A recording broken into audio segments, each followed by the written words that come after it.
How much did Jesus talk about money? When it comes to Jesus' teachings, money is a topic that often sparks curiosity.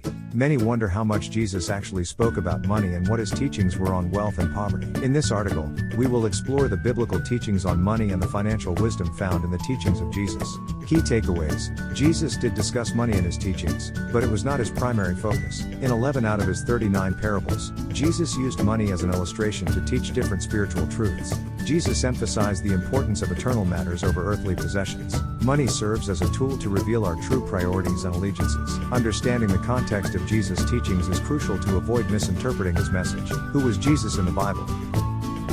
How much did Jesus talk about money? Here is bullet points on Jesus' teaching on money. How much did Jesus talk about money? This is a difficult question to answer because there is no record of everything Jesus said. However, we do know that Jesus talked about money quite often. In fact, Jesus' teachings on money make up a significant portion of his overall teaching. It's clear that Jesus understood the power of money. He knew that money could be used for good or for evil, and he knew that money could be a corrupting influence. Jesus' teachings on money are just as relevant today as they were 2,000 years ago. Here are some key money lessons from Jesus. 1. You cannot serve both God and money. This is perhaps the most famous of all Jesus' teachings on money. In Matthew 6:24, Jesus says no one can serve two masters. Either you will hate the one and love the other, or you will be devoted to the one and despise the other. You cannot serve both God and money. What does this mean?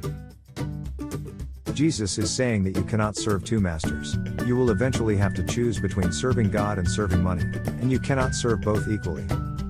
This is a difficult teaching. We live in a world where we are constantly bombarded with messages telling us that we need more stuff, and we are told that we can have it all if we just buy the right product. It's easy to get caught up in this way of thinking and to start serving money instead of God. But Jesus is clear that this is not the way to live. We must choose to serve God first and foremost. 2. Do not store up treasures on earth. In Matthew 6:19-21, Jesus says, do not store up for yourselves treasures on earth, where moth and rust destroy and where thieves break in and steal. But store up for yourselves treasures in heaven, where moth and rust do not destroy, and where thieves do not break in and steal. For where your treasure is, there your heart will be also. This is another difficult teaching.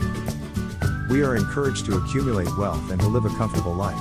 We are told that this is the key to happiness. But Jesus says that we should not store up treasures on earth. Our treasure should be in heaven. And our heart should be focused on heavenly things, not earthly things. 3.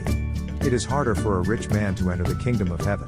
In Matthew 19:23-24, Jesus says, I tell you the truth, it is hard for a rich man to enter the kingdom of heaven. Again I tell you, it is easier for a camel to go through the eye of a needle than for a rich man to enter the kingdom of God. This is a shocking statement.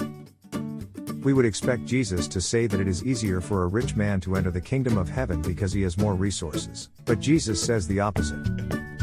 He says it is harder for a rich man to enter the kingdom of heaven. Why is this?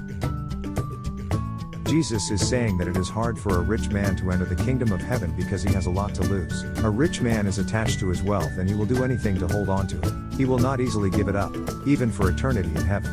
4. You cannot love both God and money. In Luke 16:13, Jesus says no servant can serve two masters. Either he will hate the one and love the other, or he will be devoted to the one and despise the other. You cannot serve both God and money. This is similar to the teaching in Matthew 6:24. Father, grandfather, minister, missionary, deacon, elder, author, digital missionary, foster parents, welcome to our family. https://jesusleadershiptraining.com/about us/ View all posts.